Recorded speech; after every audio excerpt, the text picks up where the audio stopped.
So the Tibetan teachers, based on Buddhist teachings, say that when we wake up every morning, it's good to remind ourselves how fortunate we are that we're still alive. It's something we may take for granted because we've already woken up so many mornings in our life, and we just kind of assume it's just going to keep happening morning after morning. But that's deceptive. There are people who don't wake up in the morning. They die during the night due to accidents or just don't wake up. Some people fall asleep and they don't wake up again, even though doctors can't find anything wrong with them. So it's not something we should take for granted and take lightly. It's actually really wonderful that we lived through the night and wake up for another day. Wonderful not so much because we can have fun, we can enjoy ourselves during the day, but because we still have this precious life, this human life with all the ideal conditions, outer and inner, that give us the opportunity to engage in spiritual practice, working on our mind, making our mind more positive, less negative, more happy, less miserable. And better still, we can do things for others. There's always something we can do to help other people and other beings, even just smiling at them and making a phone call or sending a text message or an email, asking how they're doing and showing our concern and our love. So there's always things we can do for others, even during a pandemic, even during lockdown. So it's good to really appreciate this opportunity that we have. Don't take it for granted, cherish it, feel joyful about it. And then determine that we want to use our life, each day of our life, to the best of our ability to do what's beneficial for others, avoid doing things that are harmful to others, and aim for higher states of mind if we're comfortable with that, enlightenment, awakening, so that we can help all other beings in the best possible way. See if you can generate thoughts like that as your reason for engaging in this session this morning. So, in case there are people who are just joining this retreat, this is your first session, we are focusing on ways in which we can open our hearts more and increase positive states of mind, such as loving kindness and compassion and so forth. What are called the 4 immeasurable thoughts in Buddhism, or the 4 Brahma Viharas, the 4 divine abodes. And so we started yesterday with the first, which is loving kindness, metta, an attitude of care and concern for others, wanting them to be happy and wanting to do whatever we can to bring them happiness. Although we have to understand that we have limitations in how much we can do for others.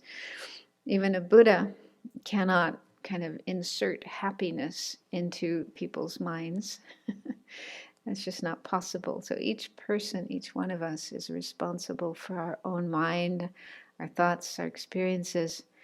The Buddha taught what are the causes of happiness. So by learning about these and putting them into practice, we can create the causes of happiness for ourselves. We can share these with others so that they too can create the causes of happiness. But we cannot make somebody happy. We can't force somebody to be happy if they're not. So we need to understand that, otherwise we might get frustrated and fall into depression and despair if somebody we know and love is unhappy, maybe suffering from depression, and we want to do whatever we can to make them happy, but it may not work. Okay, so it's important to have this wish for others to be happy and do what we can to make them happy, but also understand we can't force that to happen. Even if we were a Buddha, we would not be able to do that.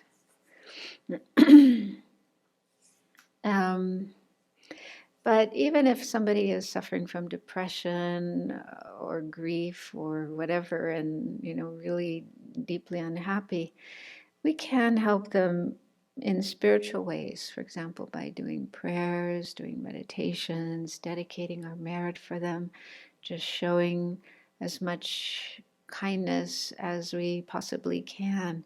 And there's a good chance that will get through eventually, that the person will at least appreciate what we are doing for them, and offering some advice that they could use to help change their minds.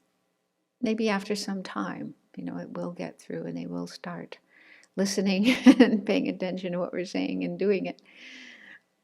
But we can't expect that. That's what I'm trying to say. Don't expect that you will be able to do that, because if you expect that, you're attached to that, and it doesn't work, you might get frustrated, you might get unhappy yourself.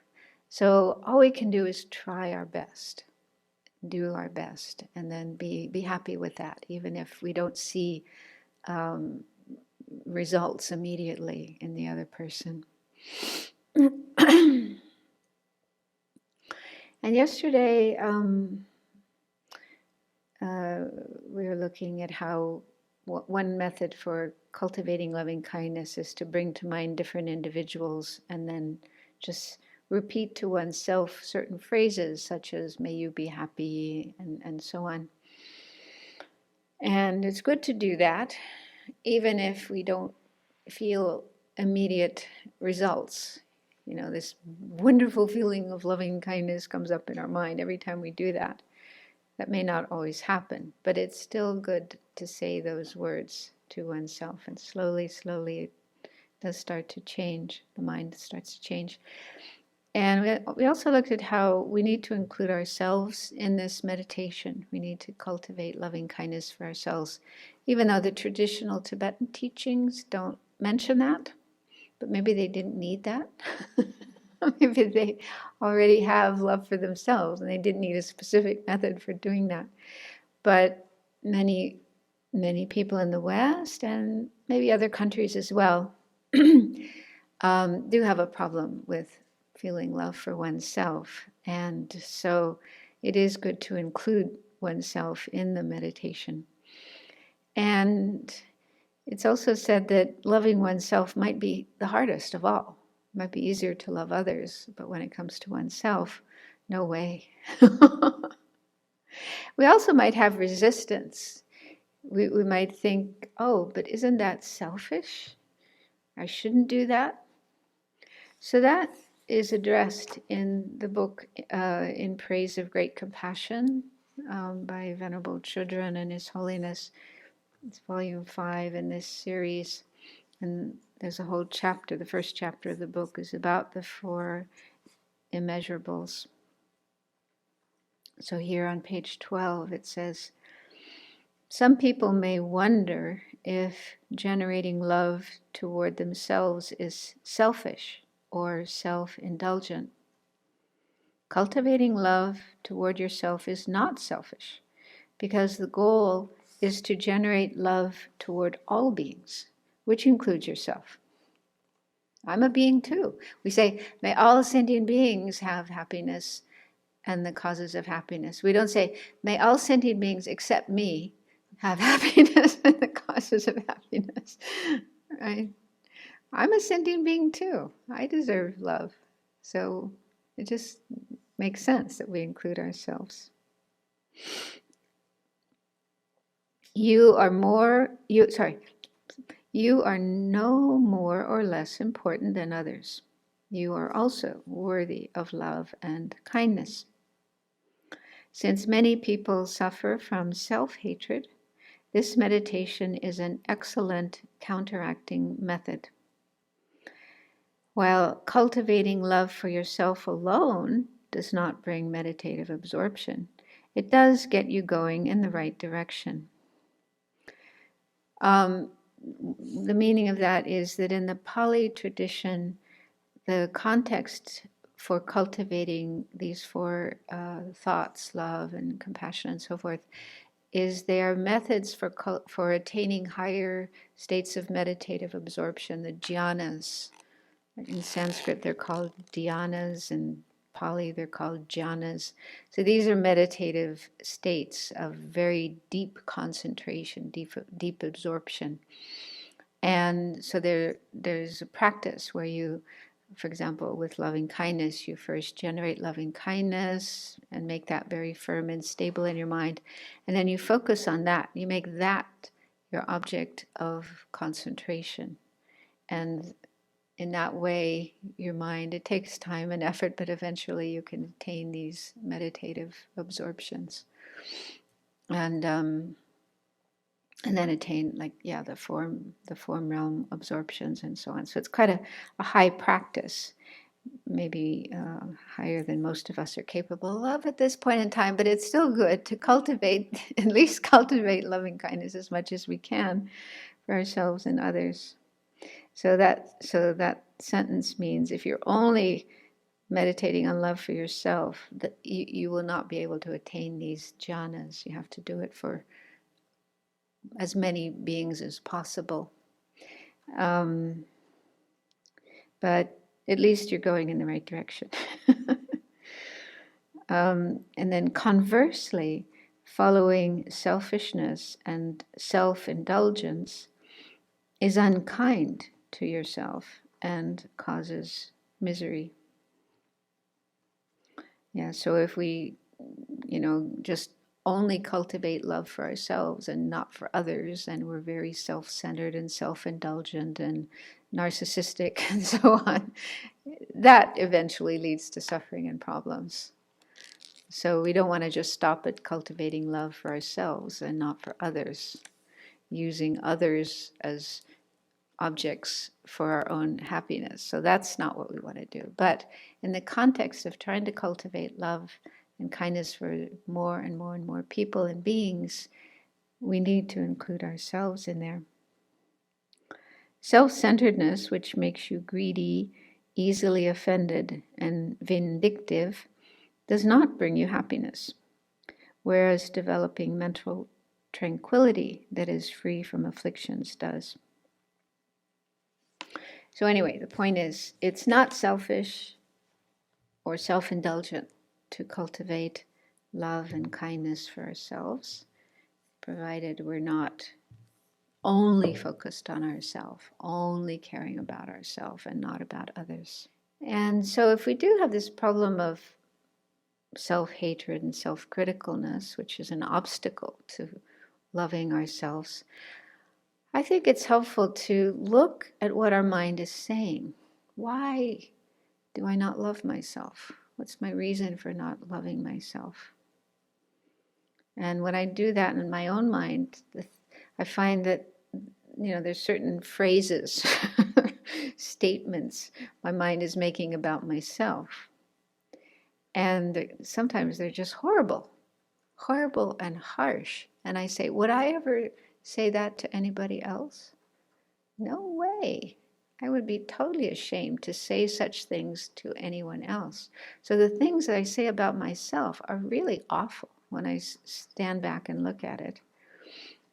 And so that can be really helpful, to just look at what your mind is saying and ask yourself, is this right? Is this nice? And it can also be helpful to try to figure out where's that coming from? Why do I say those things about myself? So this could lead to an exploration that might take us back to childhood, and we might find some scary things there, and we might even need help from a therapist to do this kind of exploration. So, but it's helpful to do that, to try to figure out where these nasty thoughts, self-hateful, self-critical thoughts are coming from. So it might have to do with our childhood, our experiences with our family, our parents, and so on. But this doesn't mean we should blame our parents, like if they said those kind of things to us. It could be that's the way they were brought up by their parents. That's the only way they know. They didn't know any other way of being parents. And so, the exploration can go further back into our grandparents and how they raised our parents. And then again, maybe our grandparents were raised that way. So some families do have this tradition of harsh parenting, thinking that's a good way to bring up children. That's how children should be brought up. They just didn't know any better. So instead of being angry and blaming our parents and grandparents and so on, have compassion for them. They just didn't know any better. And they themselves were brought up that way and probably experienced a lot of suffering in their life as a result of that. So that can be helpful to do that exploration and generate compassion and forgiveness. But it may not be necessary for everyone. And also it may not work. Maybe you were brought up really well. And so then the cause might lie in past lives, which could be harder to access. So I'm not saying this is necessary for everyone to do, but it can be helpful for some people to understand where that's coming from. And it's also helpful just to get into a debate with oneself, with one's mind, If you look at what your mind is saying, for example, if the mind is saying, oh, I'm just completely bad, I'm horrible, I am unlovable, there's nothing good about me at all, I can't do anything right. So if those are the kind of statements that the mind is saying, just check, is that really true? Do a reality check. Is it really true? I have nothing good about me at all. I never do anything right. I'm totally unlovable. Nobody could ever possibly love me. You'll probably find that's not true. I'm sure there are people who love you. Probably your parents, probably some friends, your spiritual teacher, the Buddhas and Bodhisattvas. So if they can see, they love everybody, They don't find anybody who's unlovable. So if they can see things in you that are lovable, why can't you see them? Yeah. So these are just some examples of things you can do in your exploration. And it may take time to kind of work through this, but it is helpful. There's a very beautiful quote by Thich Nhat Hanh with this work of going back and with practice we can see that our wounded child is not only us. Our wounded child may represent several generations. Our mother may have suffered throughout her life. Our father may have suffered. Perhaps our parents weren't able to look after the wounded child in themselves. So when we are embracing the wounded child in us, we are embracing all the wounded child in our past generations. This practice is not a practice for ourselves alone, but for numberless generations of ancestors and descendants. Mm-hmm. By Thich Nhat Hanh. Yeah, I heard he wrote a book. There's a book about this. Do you know the title of it? Working with your inner child. Working with the inner child, yeah. And then there's also lots of resources from Western therapists, Western psychologists about healing the inner child and so on. And self-compassion. One book that I know of was written by Kristen Neff, psychologist who spent 10 years, she and her colleagues did research on self-compassion for 10 years and found a lot of, research-based findings of the benefits of self-compassion. So there's a wonderful book by her called Self-Compassion, and also a website with more resources. So that's one that I know of, but there's probably others as well. Brené Brown, I haven't read any of her books, but are those recommended as well? Brené, is that it? Brené Brown. Brené Brown, yeah. So she's also done a lot of research, more on the topic of shame, but that's a big part of it, just feeling a lot of shame about ourselves. I'm not worthy, and so on.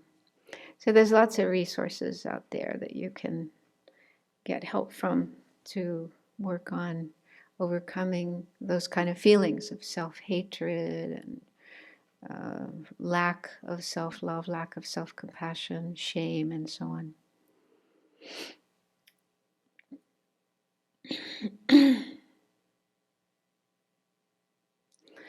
And just to share one other thing, in the book by Sharon Salzberg on loving kindness, she says, loving kindness is a state of mind rather than an emotion. And I found that really helpful too. You know, we tend to think of love as an emotion, and we should be kind of emotional when we have love or loving kindness. So to think of it as more of a state of mind.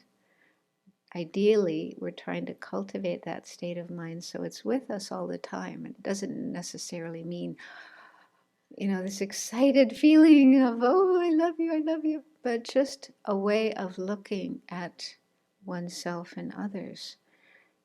That we all want happiness, we deserve happiness, and acknowledging that, respecting that, and just living our life in a way that we have that awareness and do whatever we can to bring happiness to others, which doesn't have to be a big deal, but just being friendly, kind, smiling, attentive to others' needs and answering the needs of others for happiness, for help, for support, and so on. So I found that helpful to think of it as a state of mind rather than an emotion. And so yesterday I talked about one method, one meditation for cultivating loving kindness. Was that done in a group this morning, or did it? Oh, okay, good. Good, good. And there's another method, another meditation that can help cultivate loving kindness, and that is to think of the kindness of others. Think of what others do for us. So I won't go into explaining that because that's probably quite well known, but you know, think about our mother and our father and people who provide us with food and our teachers who've taught us and so on. So looking at all the different ways in which we receive kindness from others in every aspect of our life. So thinking about that really helps open up our heart to them, to other people and other beings. And it's just natural that we want to be nice to them, be kind to them in response to what they do for us. So I'd like to move on now to the second of the four immeasurables, which is compassion.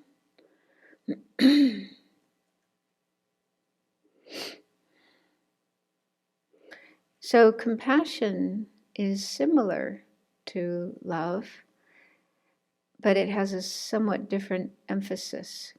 Loving kindness wishes others to have happiness, and compassion wishes them to not suffer, to not be unhappy. So we can think of them as like two sides of a coin, two sides of a hand. They're very complementary, but just a little bit different emphasis. So, for example, when we see someone who is suffering, who is unhappy, or in pain, or struggling to deal with some difficulty, then the feeling that arises in that situation would be compassion. There's somebody who needs help, and I want to help them. Whereas love arises, well, it can arise anytime. Just seeing another person and knowing that they want to be happy, and I want to help them be happy. And finding ways of bringing that about. And when I was living in Europe and teaching teaching there, the word compassion is is standard in many languages, in Spanish, in Italian, in French. We all have the same. So it has a Latin base. I think it's Latin. And the root of it is come means with, and passion has the sense of it has different meanings. Of, we say passionate. Passion can mean emotional, but it can also have the sense of suffering. For example, we talk about the passion of Christ, right? The passion of Christ, that's the expression that's used, and that means it's suffering, the suffering he went through when he was nailed on the cross and so on. So in some cultures, for example, I heard this in Italy, they have the idea that compassion means suffering with. When you have compassion for another person, that means you are suffering with the other person. You have to suffer along with their suffering. And they're not too keen about that. Some people, it has a kind of connotation that you have to suffer. Some people actually think that if you have compassion for someone else, that means you have to suffer with the other person. So there can be some resistance to that. I don't know, in German, Mitgefühl, does it have the same connotation? Yeah.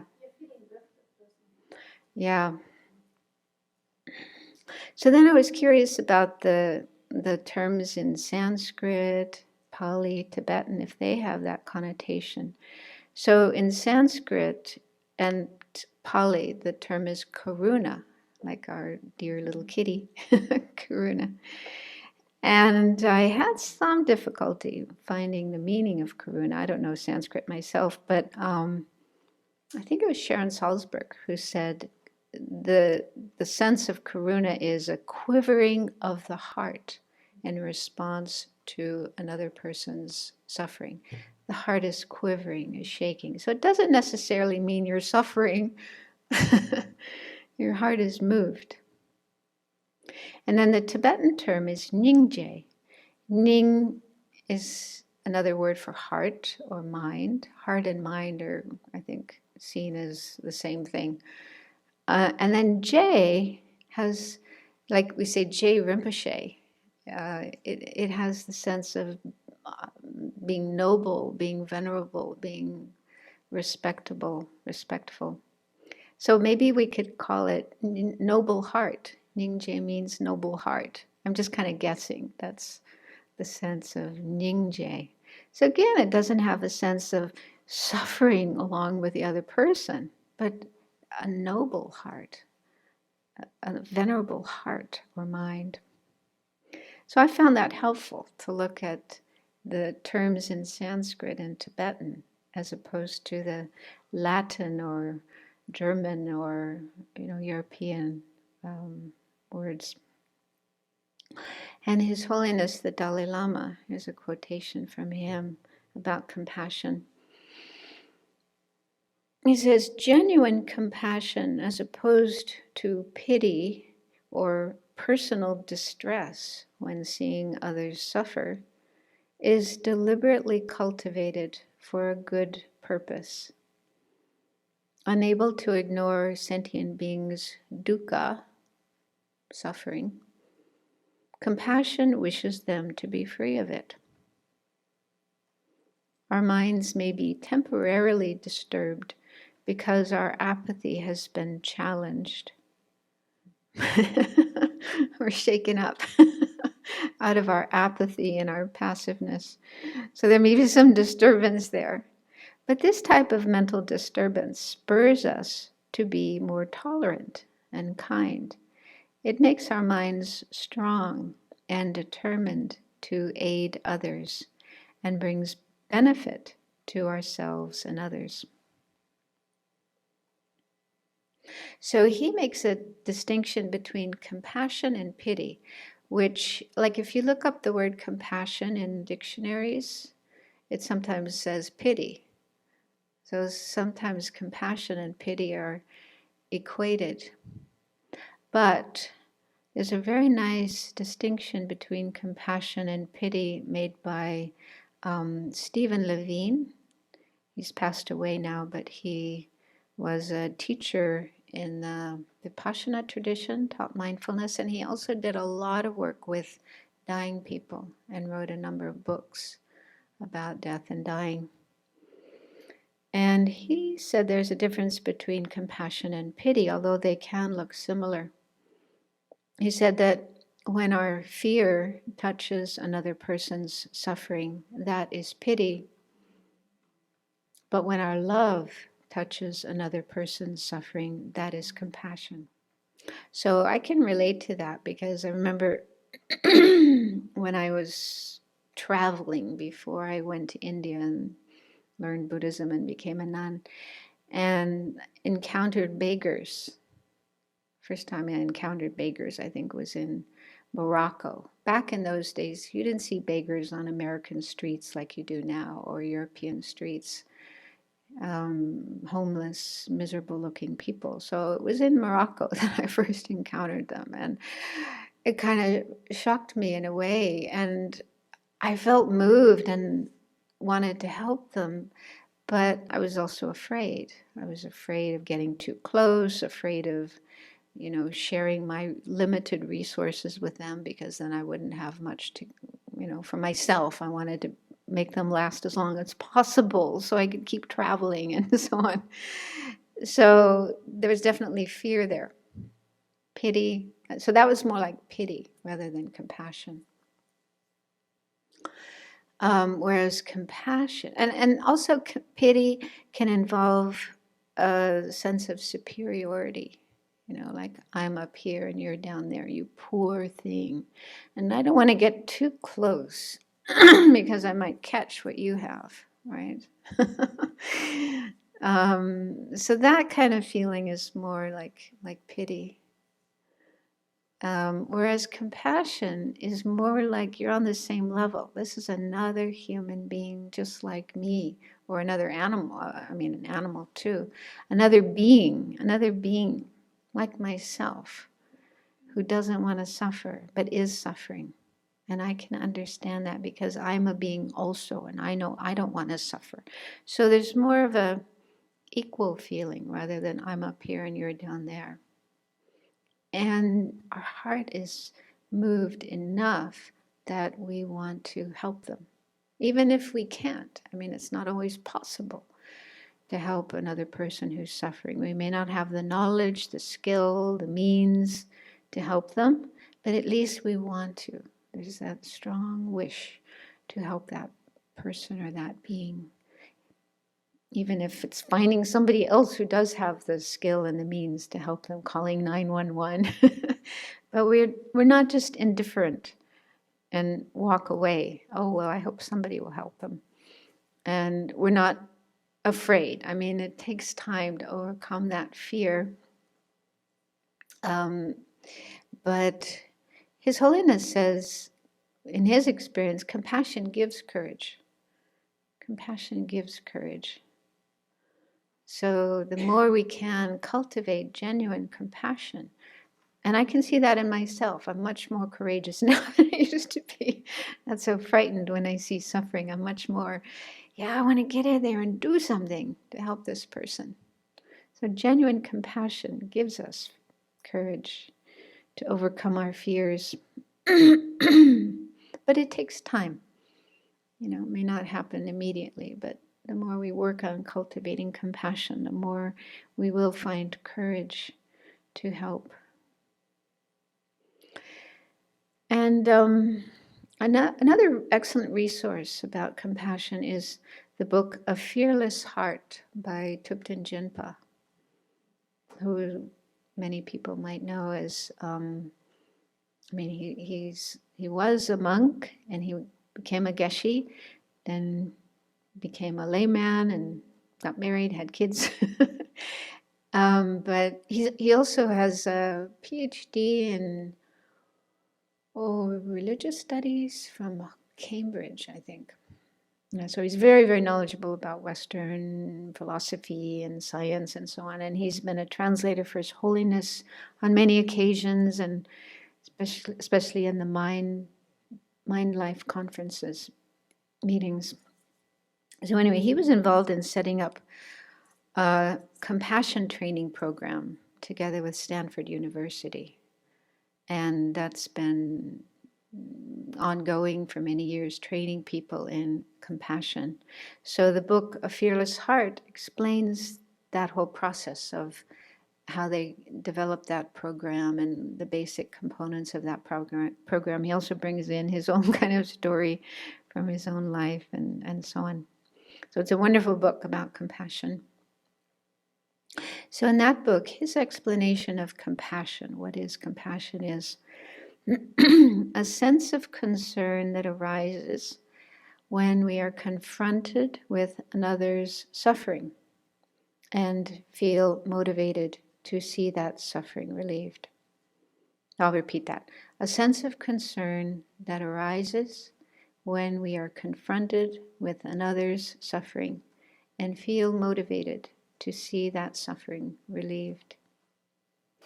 And then he breaks it down into four things. There are four things that happen almost instantaneously when compassion arises in us. The first thing is awareness of suffering or need. And this is more on the cognitive level, and there may not be much actual feeling at this moment. So we just see there's a being in need or in pain, and we're aware of that. And the second thing that happens is sympathetic concern. This is emotional. So here our heart is starting to quiver, starting to move. There's another being like me who's suffering, who needs something. And the third thing is wishing that suffering to end. So this is on the level of intention. I don't want them to suffer. And here it starts to turn into action. The sense of wanting that suffering to stop, to end.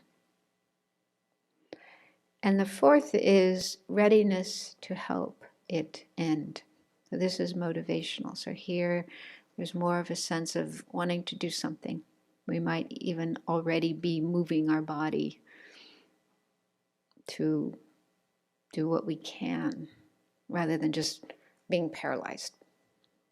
So these, like he says, these four things can happen really, really fast, maybe within a couple of seconds, but there is a little process there. So we will look at some ways in which we can, we all have compassion. Buddhism says that. I don't know if scientists say that. Actually, I've heard and read that in the past, scientists, philosophers, sociologists, and so on had a pretty negative view of human beings, and even believed that human beings are by nature selfish and aggressive. That was the belief for a long time, until recently, until the last few decades, and now they're starting to find more evidence to the contrary, that human beings do have a nature of being kind and compassionate. And that's in accordance with Buddhism. Buddhism says everyone does have compassion and kindness, even animals. And this is because of the nature of our mind, which Buddhism says, existed a long time before this life. It has no beginning, in fact.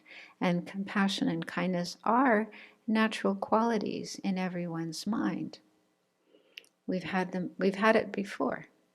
We've had it in our past lives. We've been super compassionate and kind in our past lives. We've been mothers to everybody else. They talk about how everyone has been our mother, but the converse is true as well. We've been everybody else's mother too.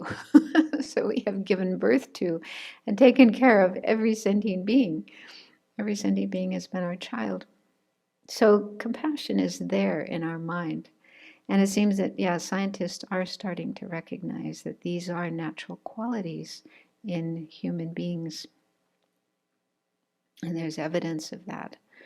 Like these experiments they've done, I don't know if you've seen videos, they take these little kids who are, sometimes just 6 months old or 1 year old. And one experiment, they show like a puppet show. And in the puppet show, there's, one puppet who's showing helping behavior, and another puppet that's showing harmful, interfering behavior. And then after the puppet show, they ask the child, which puppet would you like? And most children want the helping puppet. So that kind of shows these are pre-verbal kids, but they are attracted to helping behavior rather than harming behavior. And they do other experiments where they, get a little child in a room and there's somebody in need of help. And often the child, without any prompting, without any offer of reward, the child would just go and help this person who's in need of help.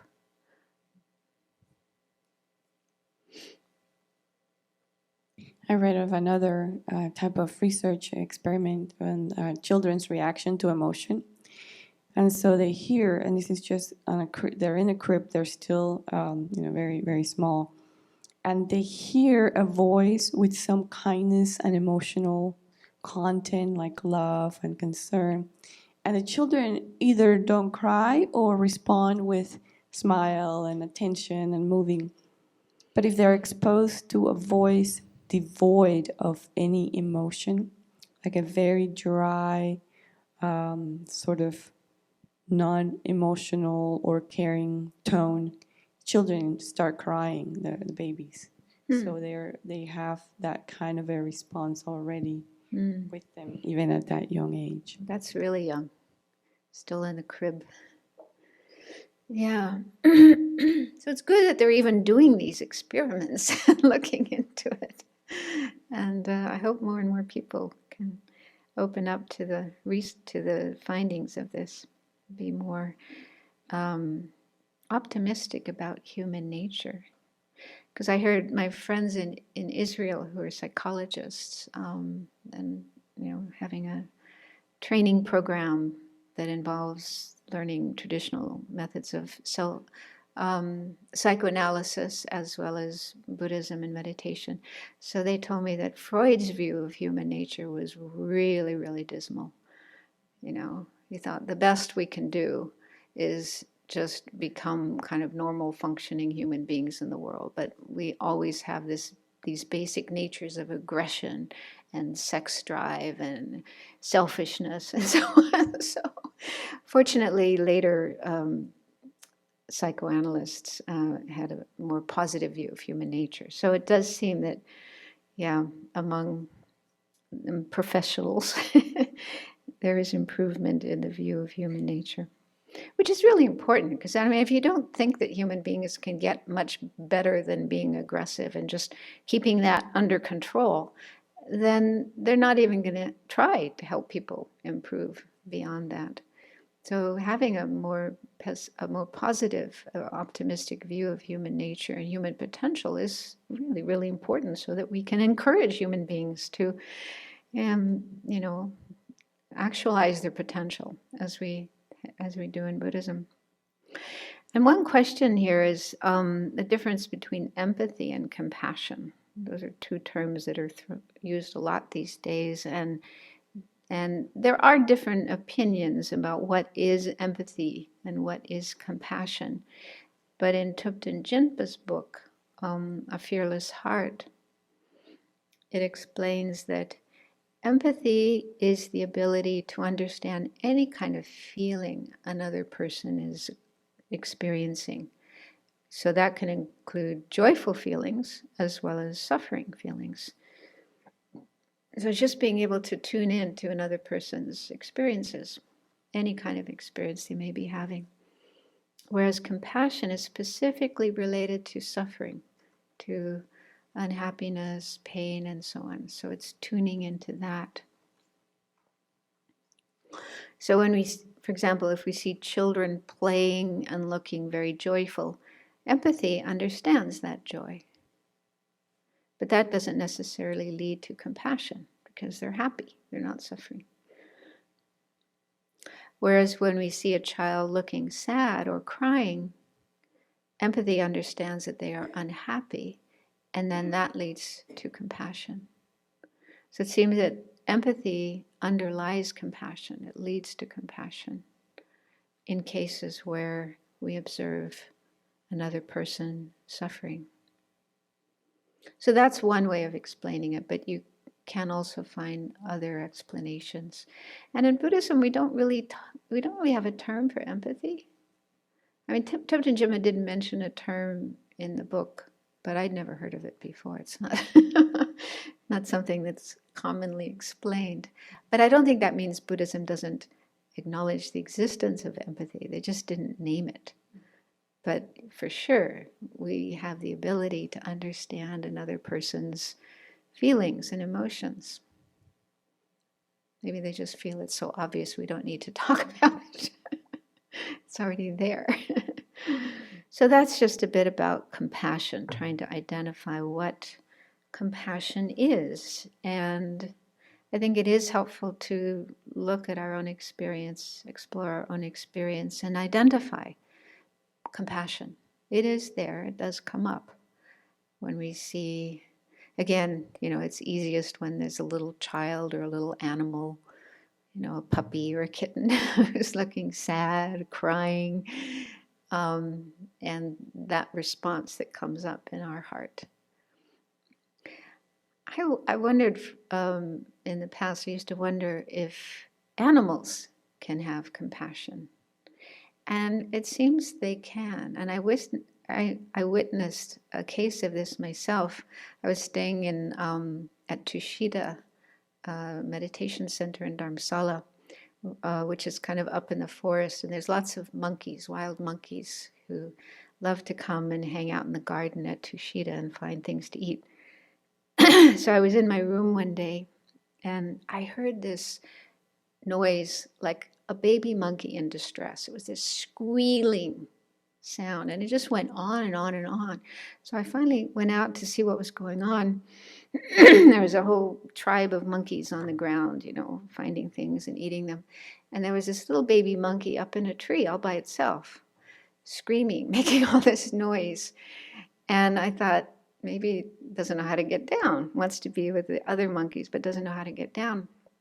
And I was kind of wondering, why are the other monkeys just ignoring this baby monkey? But then as I watched, one of the monkeys on the ground went up into the tree and went beside this squealing monkey and, was kind of calming it down. And I thought, oh, that must be the mother. But I had some doubt because it looked kind of small. It didn't look big enough to be a mother. Then, after a few minutes, another one of the monkeys on the ground, bigger one, kind of started walking slowly and went up the tree. And as soon as that monkey got up to where the baby was, the baby jumped into her arms. So I figured, oh, that must be the mother. So who is this other monkey? And why did that monkey respond before the mother did? Who knows? I mean, it may have been a sibling, but I don't even know if monkeys can recognize, siblings. Anyway, to me, that was a sign of compassion because, scientists would say, oh, it's just biological instinct that mothers take care of their babies. But this was not a mother taking care of a baby. I've actually seen our little Karuna. It was a number of years ago. We had somebody from Singapore here. It was when we were still in Ananda. So we did our meditations in one of the rooms and stuff. And this young woman was just having a hard time. I think just missing her family. So she was sitting there crying quietly next to me during the meditation. And Karuna comes into the room and puts both of her forepaws on this woman's knees and kind of nudges her in the arm. And then sat there till she calmed down, which she did because she was so stunned by having this little cat. That's when Karuna was pretty small, but I was quite surprised. Well named. But there's lots of stories like that. People tell about their pets when they're in pain, they're sick, depressed, grieving, and the pet seems to pick up on it and will come and lie on them or lie next to them and just be with them. In Seattle, there was a AIDS hospice called Bailey Boucher, and they had pet therapy there for the patients. And this one woman had a cat that she would come in every week and just put the cat down on the ground on the floor, and without fail, that cat always would go to the room where the person was close to death, jump up on the bed, and just lay right beside them. So, Ooh, kind of gives you goosebumps. Yeah, and I've heard other stories of animals in the wild, like a lion adopting a baby deer, and dogs, of course, adopting baby deer. And so this is interspecies. So it's definitely not biological, that one species looking after another. So it does show, I think that, yeah, the seeds of compassion or karuna are there in the mind of all living beings. I think because you mentioned the scientific research and such, I find it very helpful to find it in myself, actually, memories of early childhood, where I think I was quite compassionate, and we all had that. And I can look back even into the kindergarten. Just one example, this is the first kind of compassion. I saw kids who were quite rich or wealthy looking, or they had toys with them, and so I was wondering, why do they look so unhappy, and I wanted them to be happy. I really had this strong wish, but then there's a nasty story with it. My mother had migraine, and so she took medicine. And then I thought, my mother, when she takes this medicine, she's always happy afterwards. So I took this medicine to kindergarten so they can make them happy. Everything went well.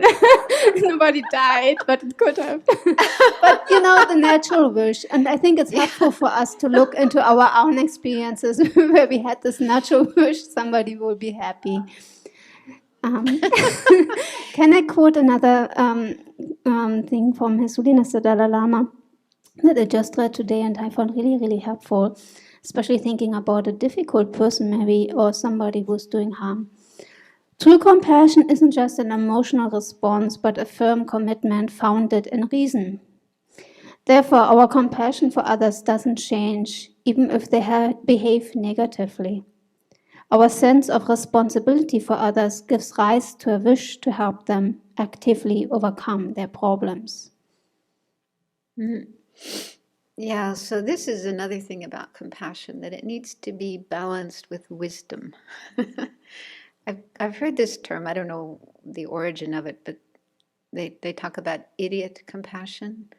So we probably all had, that sounds kind of insulting, but it just means compassion without wisdom. Like in this case, you're just a little kid. You didn't know any better. You were trying to help. But we probably all had experiences like that where we really want to help and we try to help, but we don't know how to do it quite right. And we might even make things worse.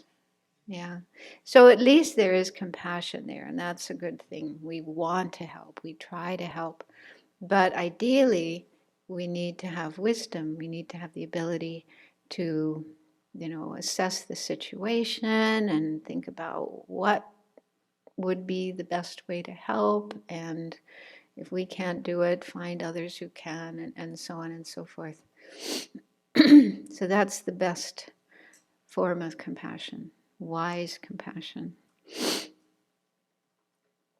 So that's why, like in the Mahayana tradition, they talk about the two wings of a bird.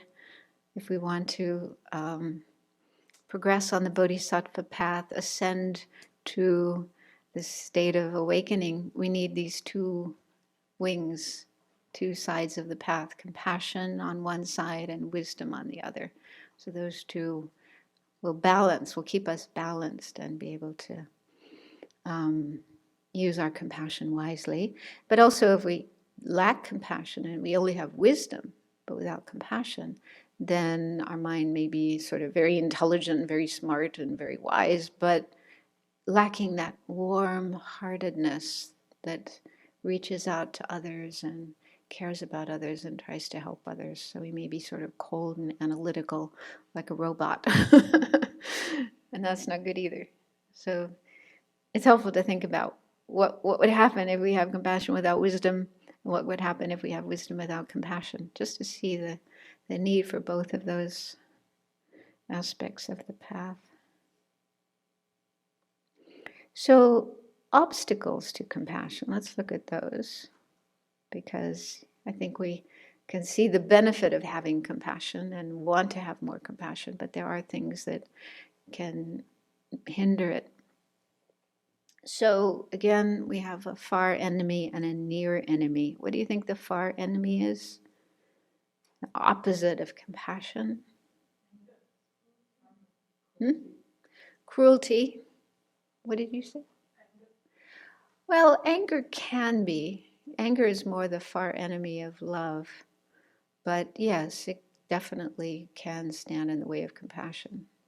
If we're really angry at somebody, even if they're suffering, we may think, well, you just go and suffer, you deserve it. So, yeah.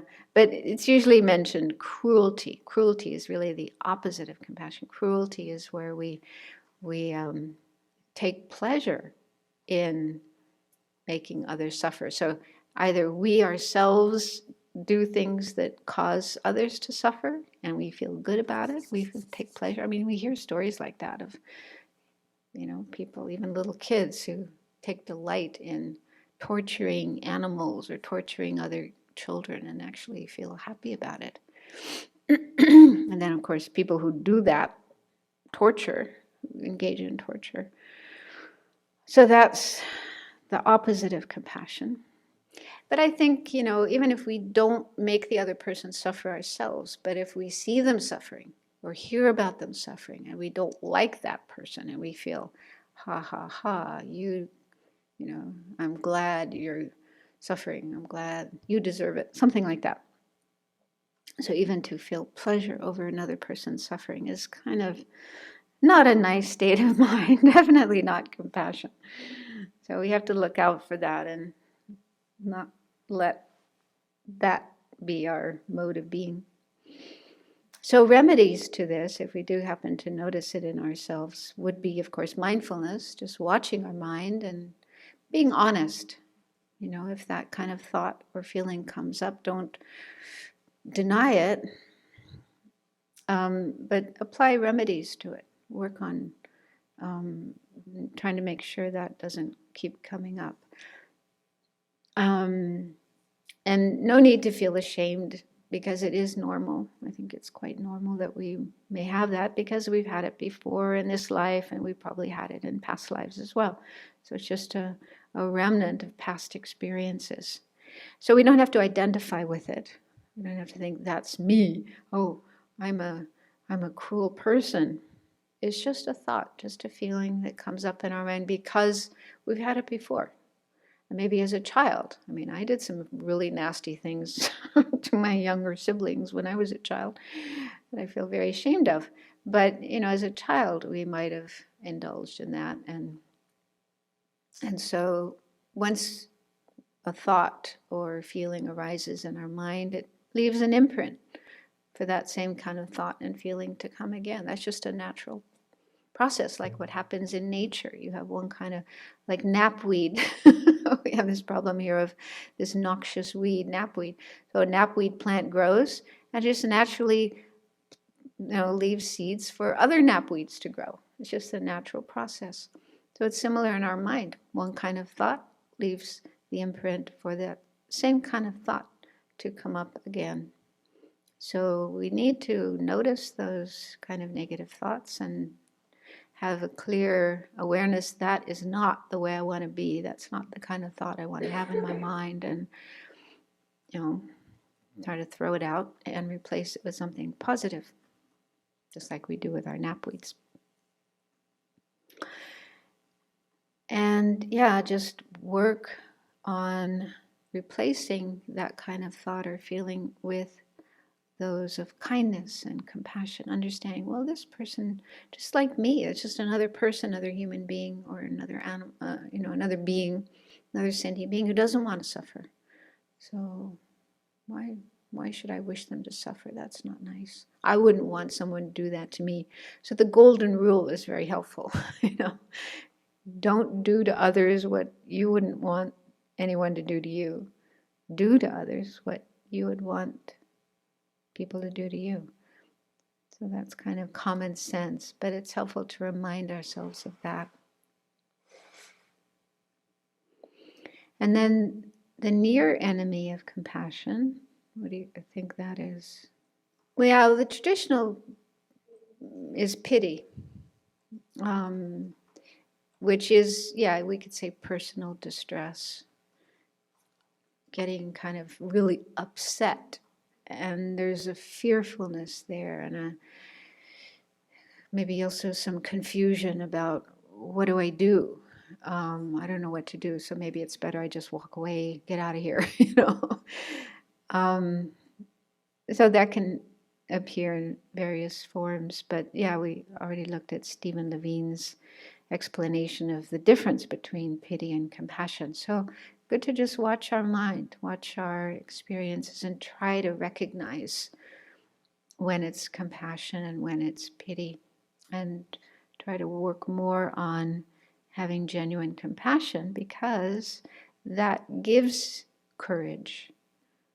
And the more courage we have, the less likely we will be to feel afraid and confused in that situation. But also more wisdom, I think, cultivating more wisdom about, what can be done to help others. There are ways of helping others, even on the level of prayer.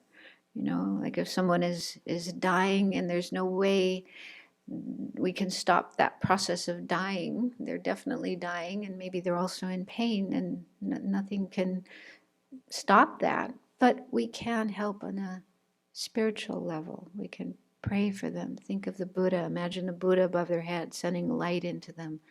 Do prayers and mantras for them. So there's always something we can do, even in such extreme situations. And especially if you start having some experiences of that and see, yeah, it really does help. I was just thinking of this experience I had. It wasn't a human being, it was an animal. I was in New Zealand, and we were driving to the airport. I was leaving. We stopped at a beach on the way just to splash around in the water a bit. And it was a pretty much deserted beach, no people. But we saw this possum. Possums. There's a lot of possums in New Zealand. And there's this whole movement of trying to get rid of possums because there's too many of them, and there's the belief that they are endangering native, like, what are they called? Kiwi birds, native animals. So apparently what the government does sometimes is they'll drop poisoned food. That's horrible. So the possum will eat it and then die. So I think that's what happened with this possum, because normally they don't come out during the day. This was the middle of the day, noontime, and this possum was wandering around on this beach and looking really miserable, really confused. And I thought, I have to do something. I didn't want to get too close, though, because I didn't want to get bitten or scratched by it. So I just got as close as I could and started saying mantras, as many mantras as I could. And after a while, it started coming towards me, but, I still kept my distance. And eventually, it just sort of lay down in front of me. And I was actually sort of praying to the Buddhas and Bodhisattvas that it could die while I was there, so that it could die hearing mantras, because we had to leave and go to the airport. I couldn't stay there all day. So I was able to stay with it until it finished its dying process. And then I kind of put my hand on it and, blessed it with the mantras that I was saying. So I really felt it picked up on what I was doing, the energy that I was putting out in the mantras, because it did seem to be drawn to me. And I was just thankful that I was able to be there for this little creature in its final horrible moments of its life.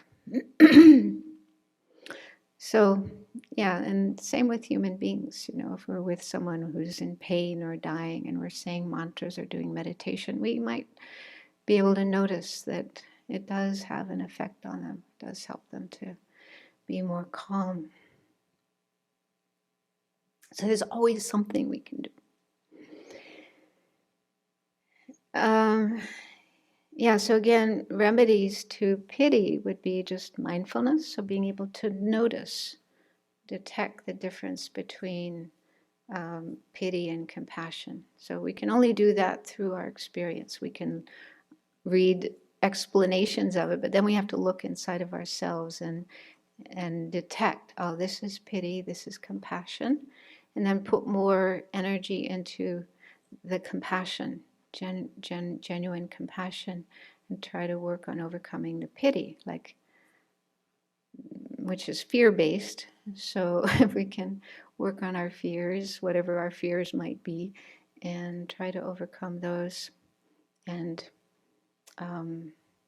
give ourselves encouragement, encourage ourselves. So those are the traditional obstacles to compassion that are mentioned. But in my own experience, I can see other things that can be obstacles to compassion. One is kind of denial of suffering. Example, suffering is painful, suffering is ugly, suffering is something we don't want to look at, don't want to deal with. So we might find our mind going in that direction of just, I don't want to know about it, I don't want to think about it, I don't want to look at it, I don't want to deal with it. Denial, that's what I call denial. And I can see that in myself. I probably told this story before, but when I was in university and starting to get interested in other spiritual traditions, and I met a woman who was a Buddhist. She was a follower of Suzuki Roshi and practicing Zen meditation. So she's like the first Buddhist I ever met. And I asked her if she could just tell me something about Buddhism. So she started talking about the Four Noble Truths. And as soon as she talked about the first noble truth of true suffering, I reacted. She said something like, oh yeah, life is suffering. I said, what? How can you say that? Life is wonderful, life is beautiful. And she just looked right in my eyes and she said, I can see that you're suffering. And it was just like she'd slapped me in the face. It was like, I couldn't say anything because it was true. What she said was true, but I was somehow in this denial mode. And that's, I think, for a lot of people, there is this thing about, let's just pretend everything is wonderful and fine and happy and okay and not look at suffering and maybe it'll go away by itself. So that's what I mean by denial. Suffering will not go away by itself. It will not go away by not looking at it, by denying it. So that's why the Buddha, very first thing he taught after he attained enlightenment, the very first teaching he gave, suffering. There is suffering. You got to look at it. You got to deal with it. It's not going to go away by itself. It can go away. There is a solution. It's not something permanent forever, but you got to accept it, acknowledge it. So that's one thing that can be in the way of compassion. Because if we don't acknowledge the existence of suffering, how can we have compassion? Compassion starts with, yes, there is suffering. There's suffering in myself and there's suffering in others. There's suffering in the world. We have to acknowledge it. But then another obstacle is despair. That's kind of like going to the other extreme. When we do start to look at suffering and acknowledge it, then, oh my God, there's just so much of it everywhere we look. And in me, in everyone, oh my God.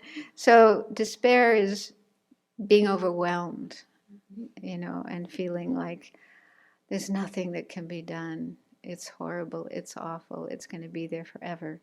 So that's another thing that we might slip into, another state of mind we might slip into. Feeling hopeless, feeling pessimistic. So we got to watch out for that one. And that's what can lead to things like, what do they call it? Compassion fatigue, burnout, and And that's not helpful because then you might just shut down. That's one thing that could happen. Okay, I can't deal with this anymore. I'm just going to shut down, not read the newspapers, not go out, not talk to anybody, just watch Netflix all day long. But you can't, yeah, I mean, that's full of suffering too. So maybe Disney movies. Yeah, just try to get away from it.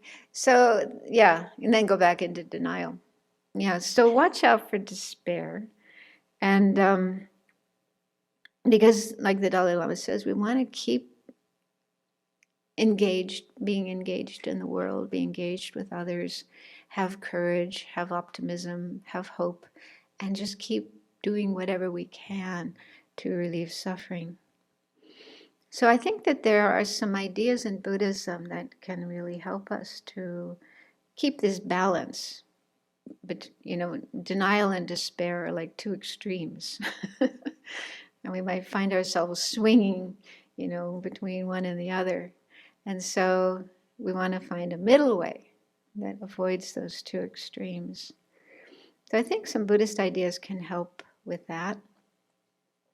One is just to understand that suffering is part of life, the First Noble Truth, part of samsara anyway, cyclic existence.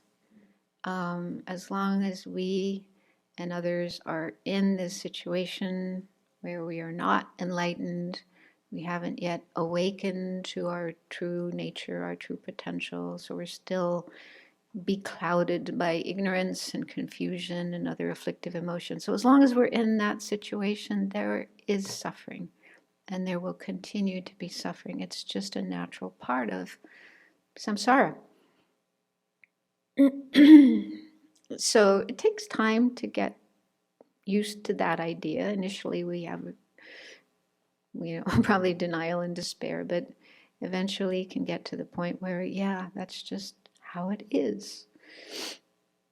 And so that can help us be in the middle. Just another story. When 9/11 happened, I was in Europe at the time, and I was really upset. I really, got quite emotionally out of balance because of that one. And I heard this story, Lama Lundrup. I don't know if any of you have met him. He was a wonderful Lama who was the abbot of Kopan Monastery for many years until he passed away. Really, really wonderful, kind, compassionate bodhisattva, real bodhisattva. So I heard that on that day when somebody told him about 9/11, he just remained calm and said, that's samsara. This is samsara, something like that. This is samsara. And when I heard that story, I thought, huh? It almost sounded like indifference or, not caring. But then I thought about it, and I mean, he was in Tibet. He was in Sera Monastery when it was bombed. When they had, it was 1959 when they had this uprising in Lhasa, and the Dalai Lama fled and many other people fled. So Sera Monastery got bombed during that time. It was kind of right on the outside of Lhasa. And he must have been there. So he must have had firsthand experience of bombs falling, destroying his monastery, killing and wounding his companions, and he fled. He was one of the lucky ones to get out. So I don't think his response was indifference and uncaring and denial, but very much informed by firsthand experience of that kind of thing. So I see that as just a deep awareness, a deep, deep acknowledgement that this is samsara. We are in samsara, and as long as we're in samsara, terrible things are going to happen again and again and again. And we need to use that awareness and that understanding to put all our energy into getting ourselves out and helping others get out as well, following the path to awakening.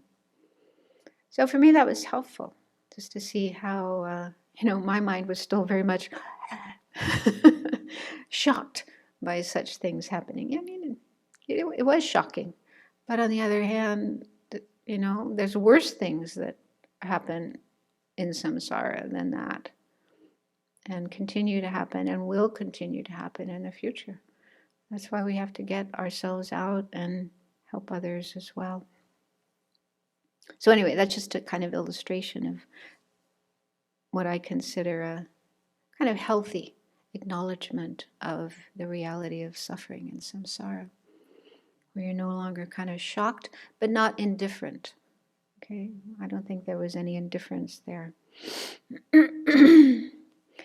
Then another thing is impermanence. Just to remember that suffering is impermanent. No suffering will last forever.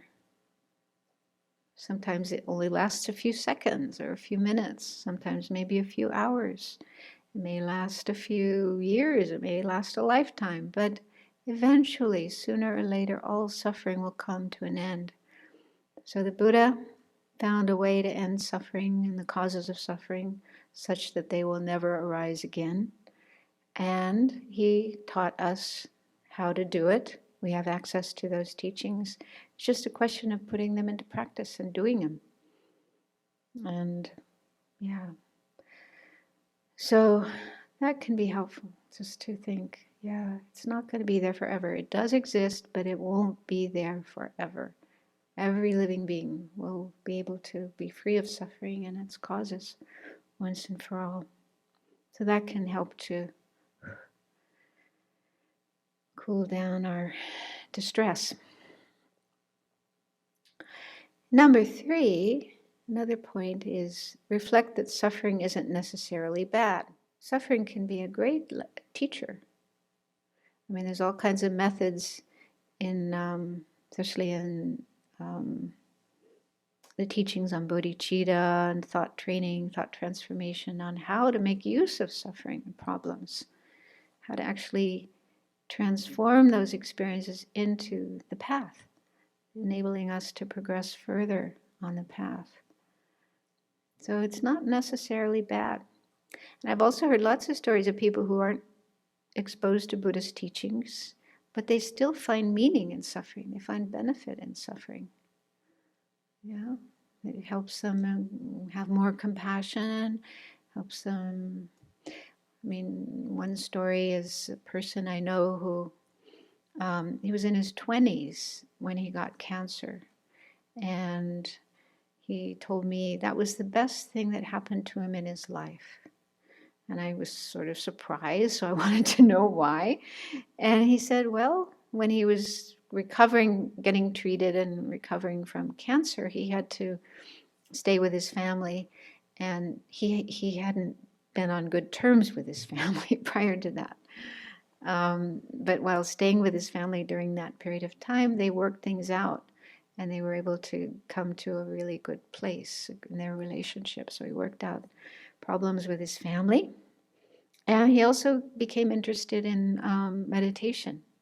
He'd never never meditated before. So I don't know, I think it was Zen, his first exposure to Buddhism. So he started learning Buddhism and meditation. And then eventually he recovered, fortunately. And then he eventually even became a monk. And has been a monk for many years, very happy, studying very hard. So, that was even before he met Buddhism. He found ways of learning and growing from that experience of suffering. It's just lots of stories like that, where suffering can be a life-changing experience for the better. So just one last thing, and then we'll stop. Just be practical. Do what you can and accept what you can't.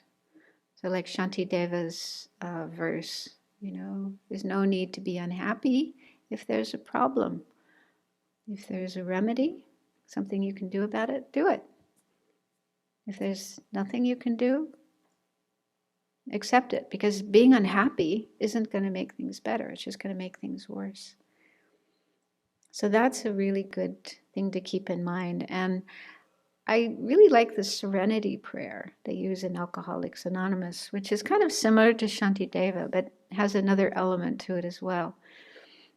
It says God, but we could leave out the God. We could say Buddha or Guru or Chenrezig or whatever. Grant me the serenity to accept what can't be changed, the courage to change what can be changed, and the wisdom to know the difference.